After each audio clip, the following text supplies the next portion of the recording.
내러티브 21번째 시간으로 직무위반 나답과 아비후의 심판, 우리 같이 읽겠습니다.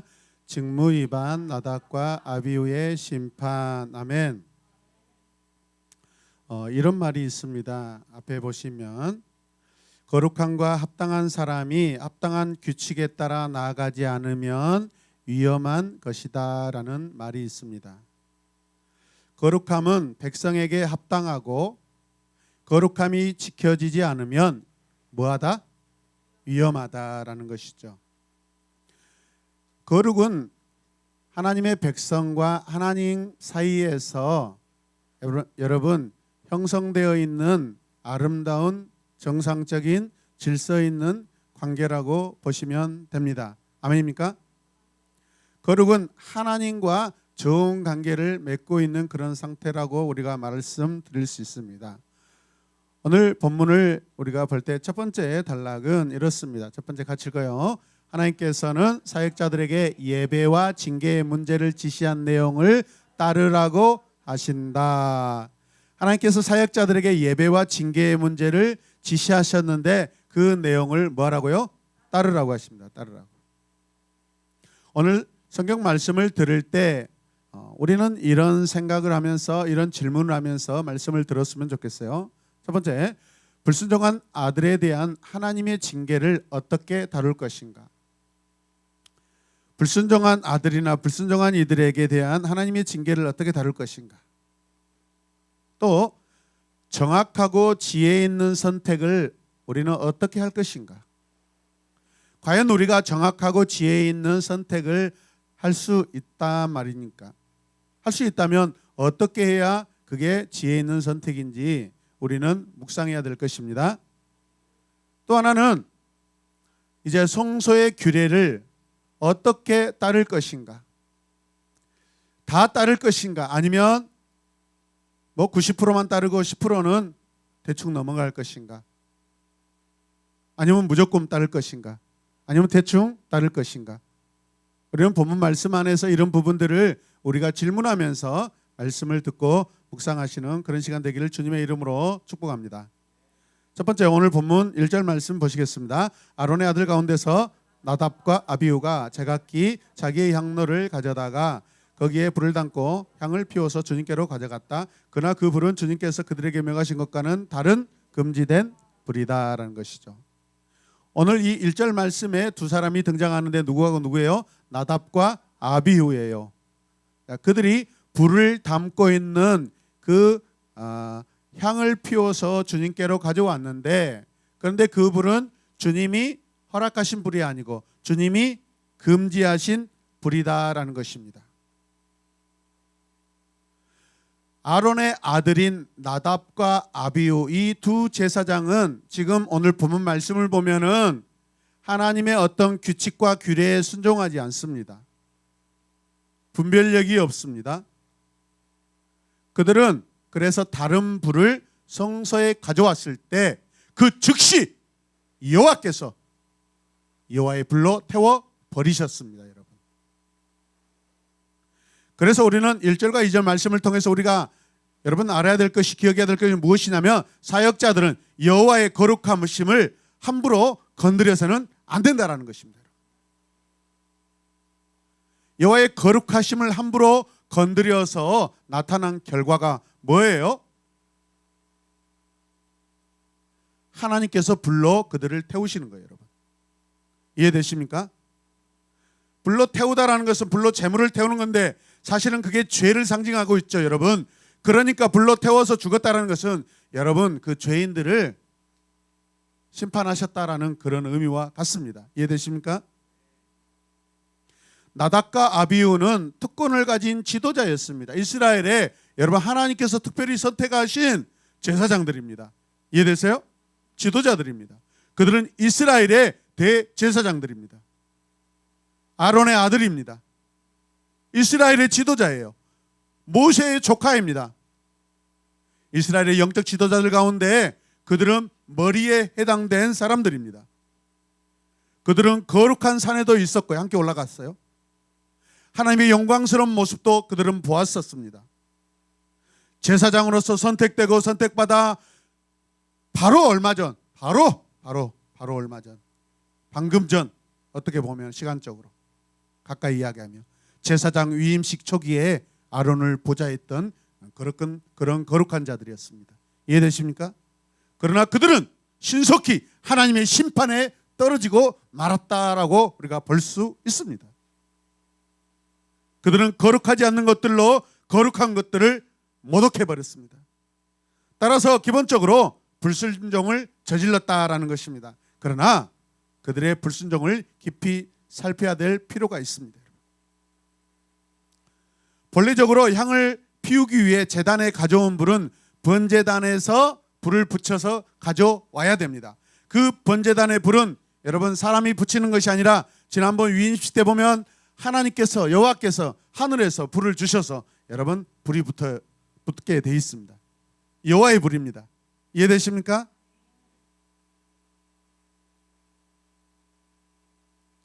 이 두 사람 누구죠? 나답과 아비후. 이 두 사람 누구가 누구예요? 이 두 사람 이름이 누구예요? 예. 이 나답과 아비후는 말씀해 보니까 각자 자신의 향로로 자기의 그릇을 가지고 가서 다른 불을 가지고 왔다라는 것이죠. 여기서 다른 불이라는 것이 굉장히 중요합니다. 히브리어는 다르다는 이 단어가 주르인데 주르에 따라서 주르 낯설다라는 그런 의미를 가지고 있습니다. 하나님 앞에 낯설고 이스라엘에게 낯설다라는 것은 친하지 않는 그런 관계를 말하는 것입니다. 허락되지 않는 그런 관계를 말하는 것입니다. 그렇다면 외국인이나 이방인이나 나그네나 이스라엘 제사를 드릴 수 없는 허락받지 못한 것들 그런 자들을 말하는 것입니다. 여러분. 아멘입니까? 아마도 이방인이나 이교도들이 했던 그런 것들을 가리킬 수도 있습니다. 여러분. 그들이 그 불을 어디서 가져왔는지 일반적으로 그 일반적인 불인지 아니면 이방인들의 제단에 그 타오르는 그 불에서 불을 붙여왔는지 성경은 말씀하지 않습니다. 자세히 그냥 다른 불이라고만 말씀하고 있습니다. 여러분 이해되십니까? 그리고 왜 그들이 그런 짓을 했는지 성경은 그 이유에 대해서 말씀하지도 않습니다. 그냥 다른 불을 가져왔다. 하나님께서 그들을 불로 태워 버리셨다. 간단하게 명료하게 끝나버립니다. 우리 같이 읽읍시다. 시작. 정확한 사실은 그들이 여호와께 인정받지 않는 불을 갖고 왔다는 것입니다. 다른 불을 가져왔다라는 것은 여호와께서 지시하신 것에 순종하지 않았다라고 보는 것이죠. 성경이 무엇을 반드시 행해야 하고 무엇을 하지 말아야 할 직접적으로 금지하고 있는 부분에서는 여러분 우리가 바꾸거나 조금씩 변경해서는 돼야 안 돼요? 안 됩니다.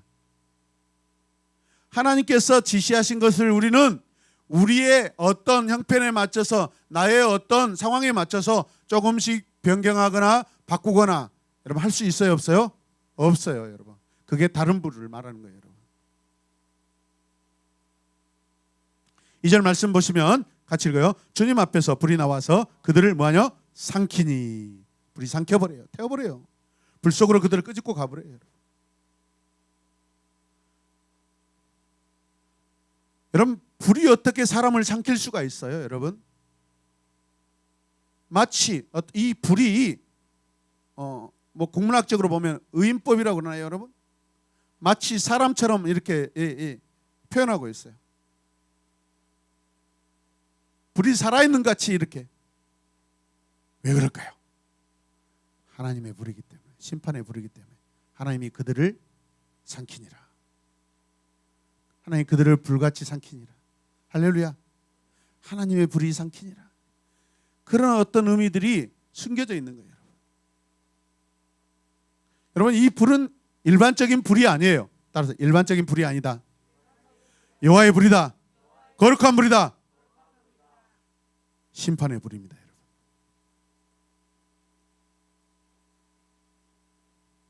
절대 바꾸거나 변경할 수 없습니다.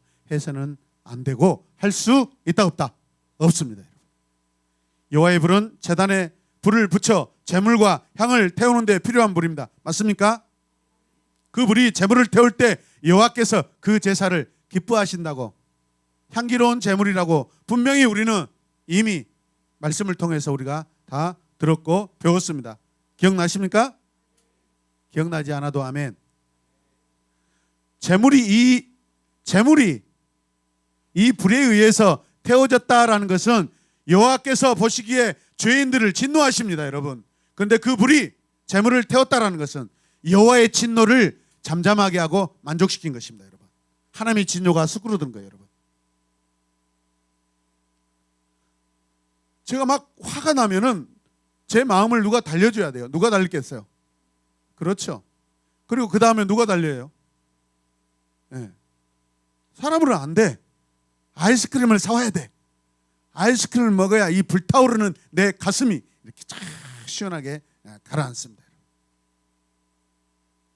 마치 그런 것처럼 하나님은요, 그 거룩하지 못한 것들이, 그 거룩하지 못한 죄들이 하나님의 불에 의해서 다 타져갈 때 하나님께서는 그 마음에, 하나님의 마음의 진노가 점점 수그러드십니다. 이해되시면 아멘.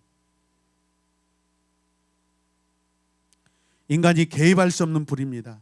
이 불은 속죄의 불입니다. 이 불은 구원하시는 불입니다. 할렐루야. 구원하시는 불이에요, 여러분. 근데 어디서 전혀 다른 불을 가져와 가지고 감히 여호와의 불의 흉내를 내고 그 사람이 불로 여호와께서 구원하시는 그 역할을 하도록 하는 것, 말이 안 되는 거죠, 여러분. 이해되십니까? 단순한 불의 어떤 그런 상황이 아니에요, 여러분. 같이 고백합시다. 나답과 아비후. 나답이라는 것은 관대하다, 어떻게 보면 굉장히 마음이 넓다라고 그렇게 우리는 관대함이 표현됩니다. 그런데 여러분 보십시오. 여러분 잘못되게 관대하면은요 큰일 납니다. 어렸을 때 우리 아버지는요 정말 집안 사람들에게는 엄청나게 냉정하시고 옆집이나 다른 친구들한테 너무나 마음이 넓고 관대합니다.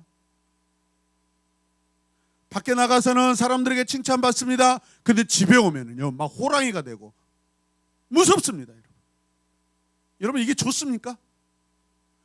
여러분 우리 가족의 가장 머리 대신 아버지가 누구를 가장 먼저 사랑해야 되고 누구를 먼저 아껴야 되겠어요, 여러분? 집안에 있는 가족들, 자녀들을 아껴야죠, 여러분. 여기서 관대하다라는 것은 이 나답이 하나님 앞에 관대한 게 아니에요, 여러분.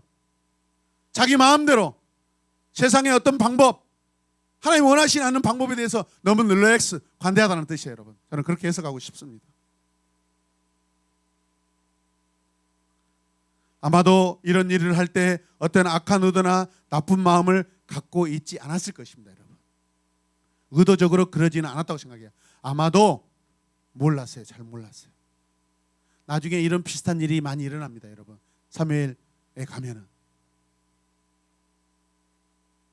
그들은 이 제사를 위해 자신이 생각하는 어떤 방법에 따라서 자기들 나름대로 성실함과 어떤 공손함, 헌신으로 아마 이 불을 준비했을 거예요. 그러죠? 막 까불면서 그 엄숙한 그곳에서 그 불을 장난삼아 가져오지 않았다고 생각해요.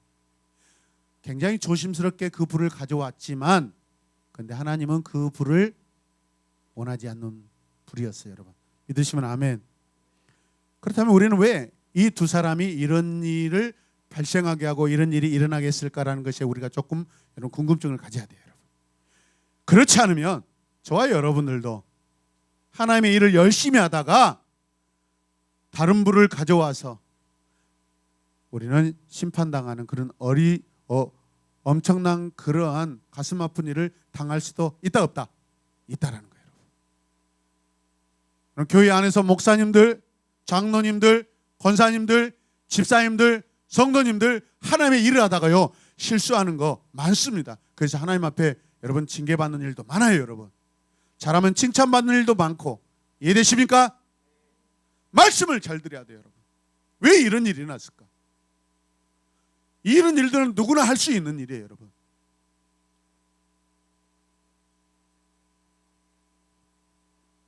무엇을 위해, 누구를 위해 관대합니까?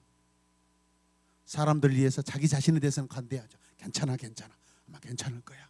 우리가 이렇게 일을 하는데 하나님 앞에 하나님께 관대해야 돼요, 여러분. 하나님 앞에 신실해야 돼요. 할렐루야. 자, 그러나 이런 주장은 하나님 앞에 우리가 더 깊이 말씀을 보아야 될 필요가 있어요. 자신의 계획을 무시당하신 하나님의 진노를 막기 위해서는요, 하나님의 그 마음과 뜻을 우리가 분별해야 될 줄로 믿습니다. 그렇지 않으면 하나님의 진노를 막을 길이 없어요. 하나님의 진노를 막을 길이 없어요. 하나님의 마음, 하나님의 계획을 모르면 하나님의 진노를 막을 수 있다 없다? 없어요, 여러분. 태초에 불순종해서 그랬던 것처럼 이 제사장들은 방금 영광스러운 무대에서 여호와께로부터 무엇을 하고 무엇을 하지 말아야 될지 들었어요, 안 들었어요? 제사장 위임식에서 하나님께서 모세에게 말씀하시고 아론에게 말씀하신 거 들었어요, 안 들었어요? 분명히 그들은 그 바로 옆에서 다 들었어요, 여러분. 방금 전에 들었어요.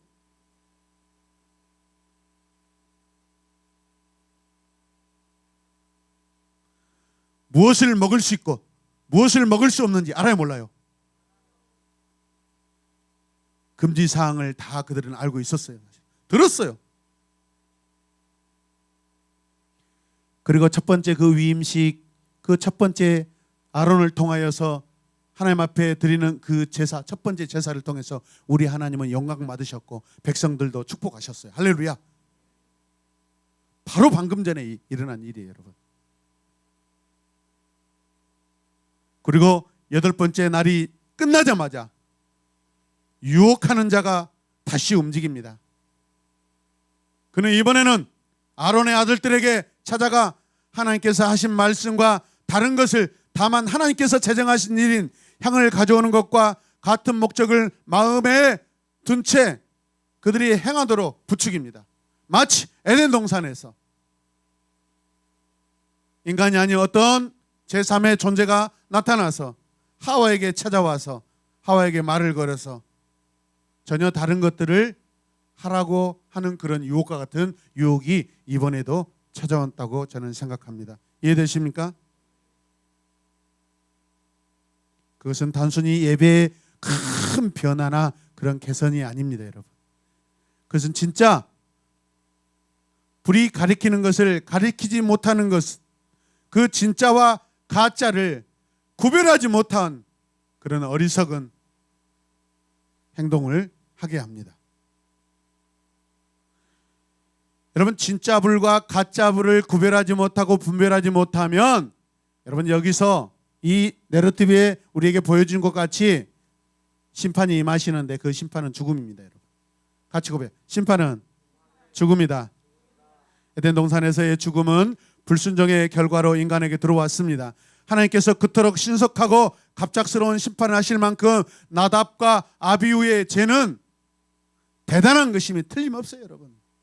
그들은 자기 나름대로 충성하고 헌신하고 이게 맞다라고 그렇게 나름대로 최선을 다해서 다른 불을 가져왔을지 몰라도 여호와께는 그것이 엄청난 즉각적으로 불로 태워서 삼켜버리는 그런 심판이 될 수밖에 없다는 거예요. 두 번째 3절과 7절 말씀을 보면 같이 읽읍시다. 사역자들은 징계에 대한 문제에 분별력을 뭐해야 한다? 발휘해야 한다. 사역자들은 징계에 대한 문제에 분별력을 발휘해야 돼요. 그들에게 심판이 임한 직후에 모세는 아론과 그 아들들에게 중요한 사항을 가르칩니다. 그것이 무엇인지 말씀을 통해 보도록 하겠습니다. 3절 읽어요. 모세가 아론에게 말하였다. 주님께서 내게 가까이 있는 이들에게 나의 거룩함을 보이겠고 모든 백성에게 나의 위엄을 나타내리라 하신 말씀은 바로 이것을 두고 하신 말씀입니다. 아론은 아무 말도 못하였다. 아론은 유구무원이죠, 여러분. 그들은 아들의 죽음을 슬퍼해서는 안 된다라는 것입니다. 혹시라도 슬퍼하는 모습조차도 보여서는 안 된다라고 합니다.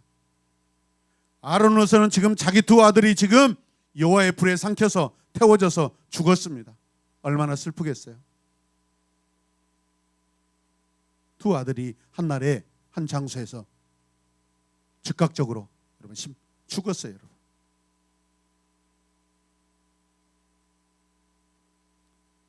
그리고 그들은 제사장이 아닌 다른 사람들이 그 장례식을 주관하도록 합니다. 제사장이 손도 못 대게 해요, 여러분.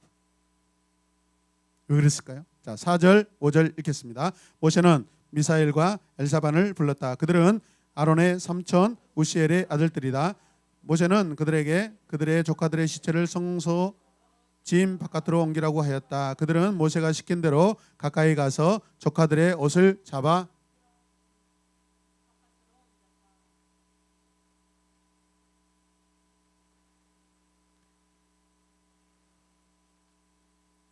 만약에 대제사장들이 죽었어요. 가족으로서는 슬픕니다. 그래서 가까운 친척들이 여러분 찾아옵니다. 조문합니다. 장례식이 있습니다. 그 장례식을 진행한다면 사람들은 그들의 죽음에 대해 어떤 잘못된 편견이나 판단을 할 수가 있어요. 그래 안 그래요? 그 분명 죽음이라는 것은 슬픈 일이기 때문에 그 죽음에 대하여 사람들은 각기 자기 생각하는 바, 자기 느낀 바, 자기 감정에 따라서 아마 이 죽음을 해석하고 그렇게 아마 판단할 것입니다.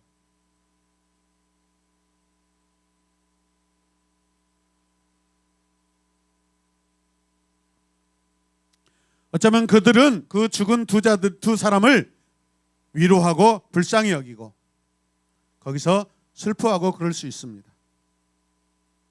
그러니까 여호와께서는 전혀 다른 마음을 생각을 가지고 계세요. 같이 읽읍시다. 시작. 죄 지은 사람을 위로하다가 하나님께 멀어지게 될 수 있습니다. 여러분, 저는 이거 많이 봤어요.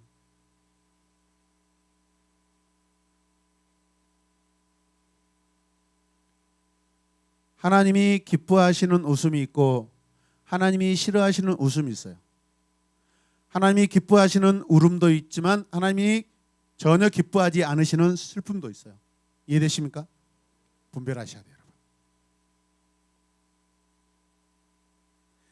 그렇게 하는 것이 그들의 백성들 앞에서 여호와를 거룩하게 해드리는 것이라는 겁니다.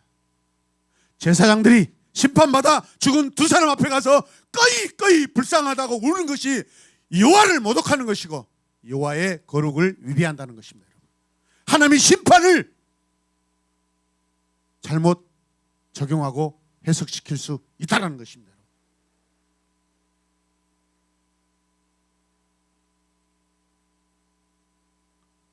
하나님의 심판의 결과에 대해서 사람이 이러쿵저러쿵 자기 해석, 자기 주관이 들어가면 된다, 안 된다? 안 된다.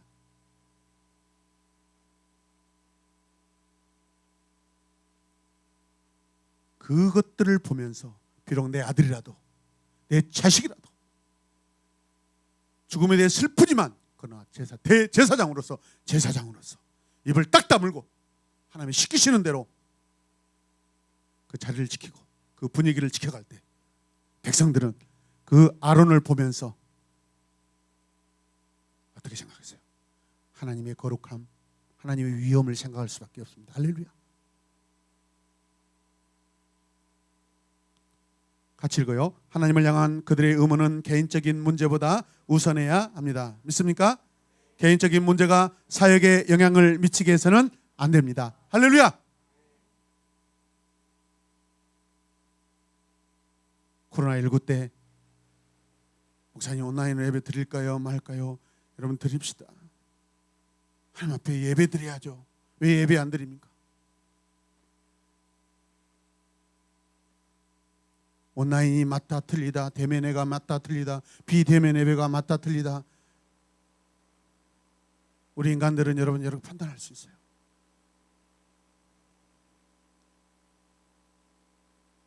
두 번째 큰 주제는 같이 읽겠습니다. 하나님께서는 사역자들에게 거룩한 것과 거룩하지 않는 것을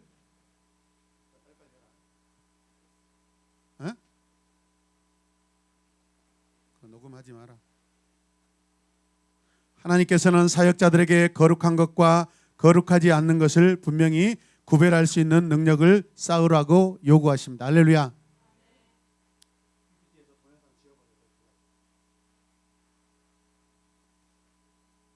다음 본문에 모세의 가르침이 기록되어 있어요.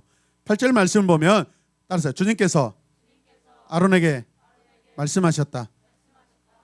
또 9절 말씀 보면 너희 아들들이 너와 함께 해막으로 들어올 때는 포도주나 독주를 마시지 말아라. 어기면 죽는다. 이것은 너희가 되도록 영원히 지켜야 할 규례이다.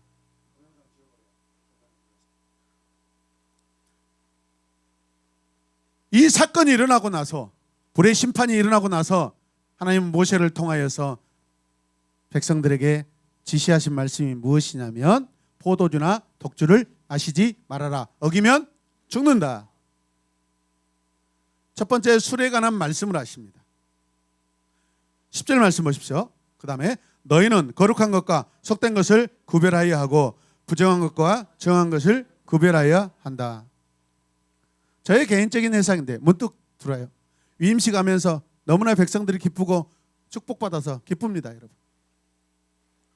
어쩌면 나답과 아비후가 굉장히 기분 좋게 한잔하는 것 같아요. 그럴 수도 있어요. 여러분, 심판 사건 이후에 술에 대해서 백성들에게 하나님께서 지침을 내리실 때 그 앞에 상황과 연결되어 있다 없다? 충분히 연결될 수 있다 없다? 있습니다. 여러분. 술을 마시지 말아라. 거룩한 것과 속된 것을 뭐하라? 구별하라 말씀하십니다. 나답과 아비후의 그 죄와 분명 연관성이 있어 보입니다. 나답과 아비후의 장례식을 치르고 나자 모세가 제사장들에게 지시한 이 말, 제사장들이 해막에 들어갈 때 포도주와 독주를 마실 수 없다라는 거예요. 여러분.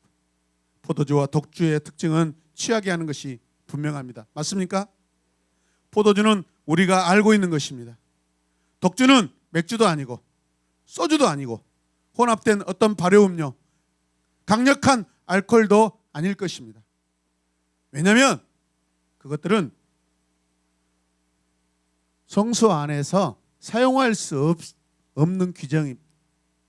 거기에 그것을 둘 수가 없었습니다. 그래서 그럼 왜 하나님께서 독주를 마시지 말아야겠을까? 독한 술을 왜 마시지 말아야겠을까? 그 어떤 성능보다는 그것을 마시고 나서 일어나는 어떤 상황에 대해서 그 상황으로 인하여 하나님 앞에 분별하지 못하고 죄가 행할 수 있는 충분한 그 여지의 어떤 행동들이 일어날 수 있는 상황이 만들어질 수 있다는 그런 과정하에서 이 말씀이 선포되었지 않았을까 저는 생각합니다. 왜? 독주는 지금 성소 안에 있을까요? 없을까요? 없어요. 지금 방금 전에 위임식 했는데 나답과 아비후가 밖에 담 넘어가서 성소 밖에 나가서 다시 들어설 일은 없어요, 여러분.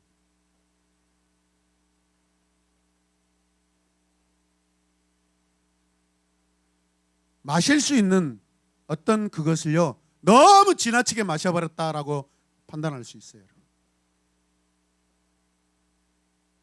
작은 알코올 도수여도 많이 마시면 어떻게 돼요? 취하게 돼요, 여러분. 이해되십니까?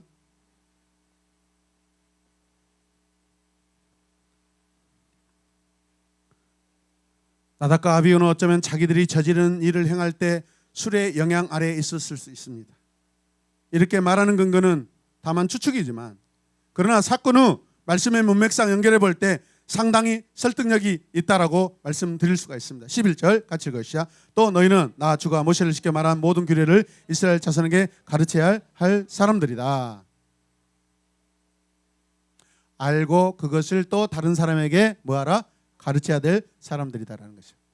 이해되십니까? 교사들이고 선생님들이라는 거죠. 리더들이고 지도자들이라는 거예요. 아멘입니까? 심판 직후에 주님은 모세에게 성소에서 임무를 수행하는 제사장은 알코올이 들어간 음료를 마셔서는 안 되며 거룩한 것과 거룩하지 않는 것을 구별할 수 있어야 한다고 그렇게 강하게 경고한 것입니다. 12절 말씀. 모세는 아론 및 살아남은 아론의 두 아들 엘리아살과 누구예요? 이다말에게 말하였다. 주님께 살라 바치는 제사를 드리고 남은 곡식 제물은 형님과 형님의 아들들이 가지십시오. 누룩을 넣지 않고 만든 것은 제사 옆에서 먹도록 하십시오. 그것은 가장 거룩한 제물이므로 13절 거룩한 곳에서만 먹어야 합니다. 그것은 주님께 살라 바치는 제물 가운데서 형님과 형님 아들들이 받은 몫이기 때문입니다. 주님께서 나에게 그렇게 명하셨습니다. 알코올은요, 믿음의 가정에서 항상 중요한 관심사입니다. 집사님들도 어떨 때 소주 한 잔, 맥주 한 잔, 한 컵 마시고 싶을 때가 있을 것입니다. 아니, 마시고 싶을 때 마시고 살지 않습니까, 여러분들이? 성경에서 포도주는요, 땅의 열매입니다. 노아 때 저주받은 땅으로부터 위로와 기쁨을 인간에게 가져다주고 하나님과 사람의 마음을 즐겁게 하는 것으로 나옵니다. 포도주는 추수감사 때 보아스가 먹고 마시고 마음이 즐거워졌습니다. 예배 때나 혼인잔치 때 예수님께서 가나에서 포도주를 만들어 주셨습니다. 포도주는 즐기는 것입니다.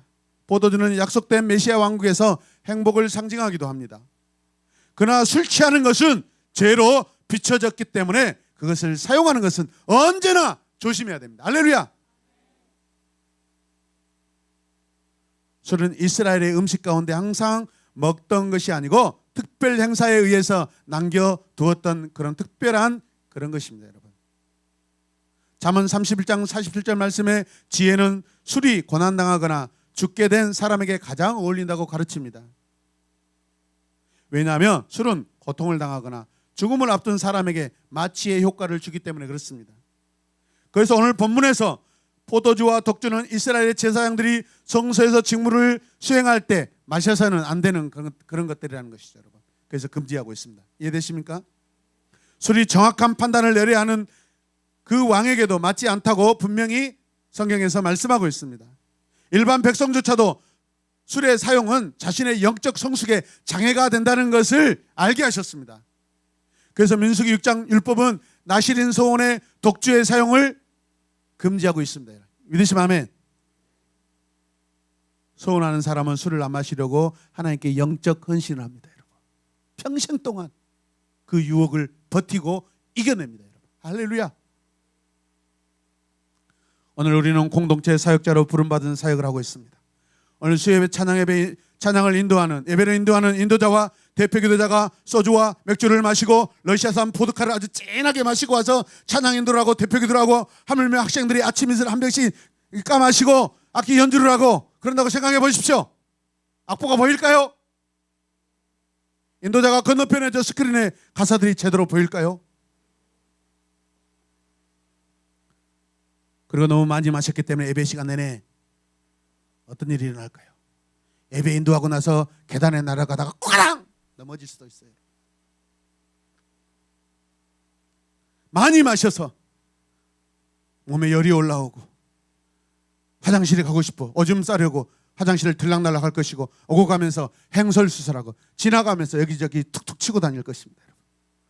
상상을 해보세요. 이거 지금 오늘 본문에 일어난 일하고 거의 뭐 다름이 없습니다, 여러분.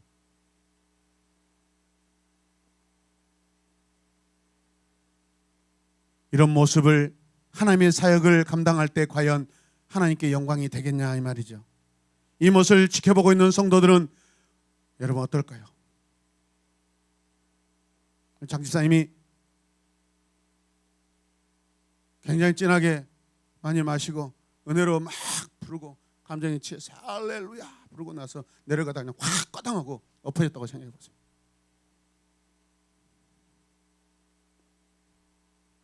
상황이 조금 다를 뿐이지 여러분 비슷합니다. 지금 오늘 10장 1절에서 20절 말씀의 내용이 비슷합니다. 비슷해요.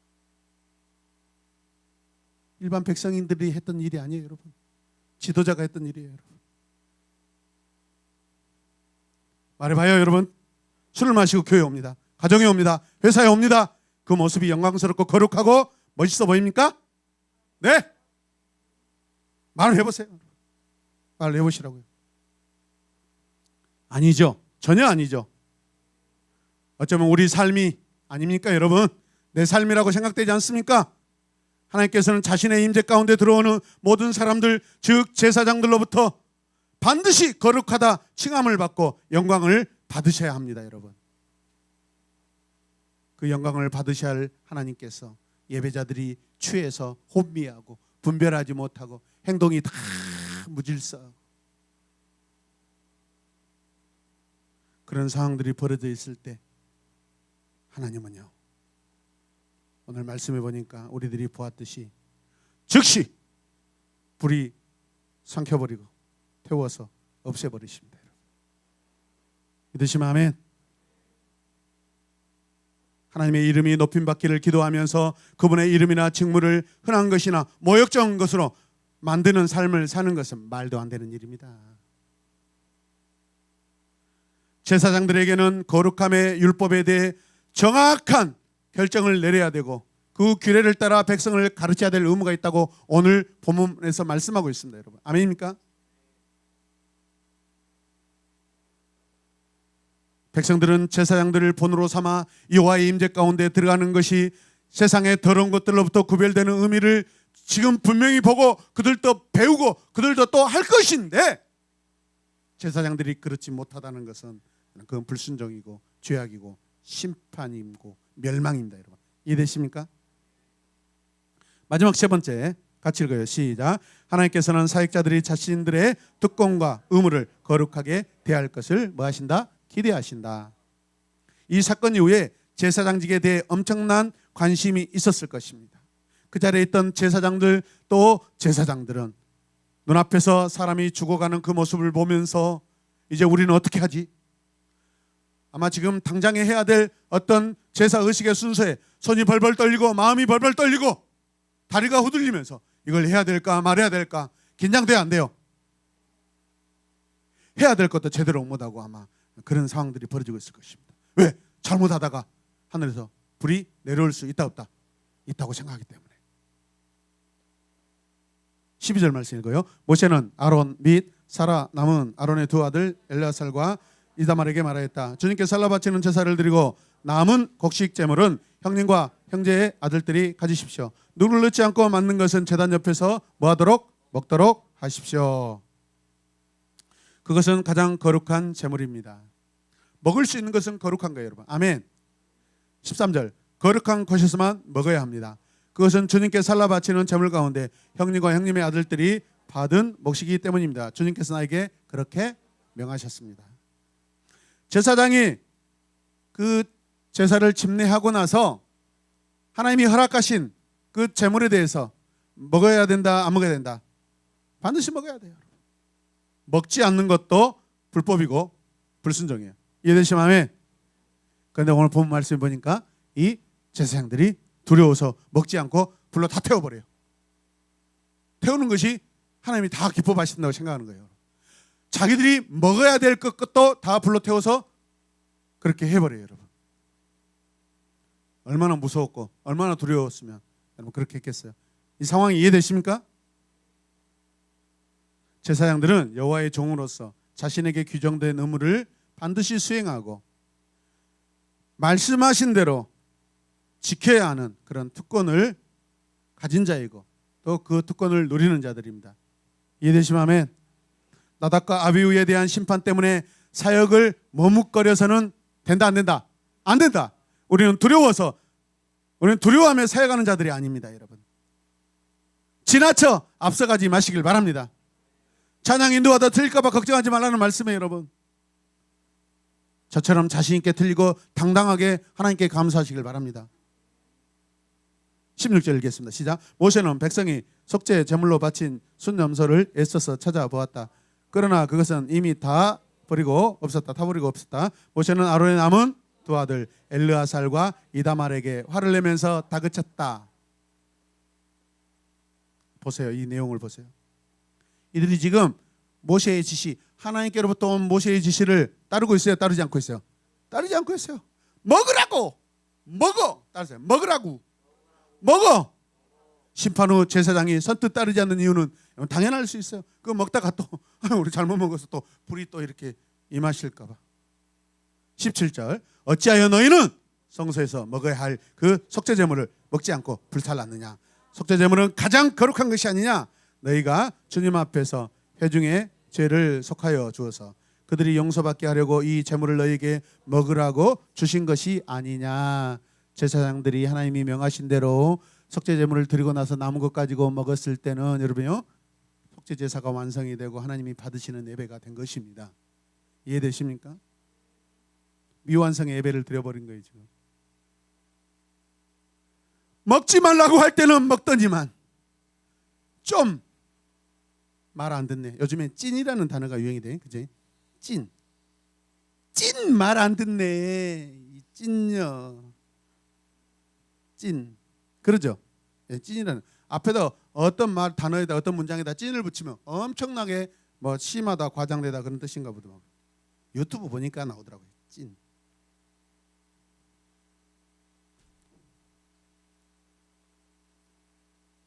(17절) 말씀. 어찌하여 너희는 성소에서 먹어야 할 그 제물을 먹지 않고 불살랐느냐.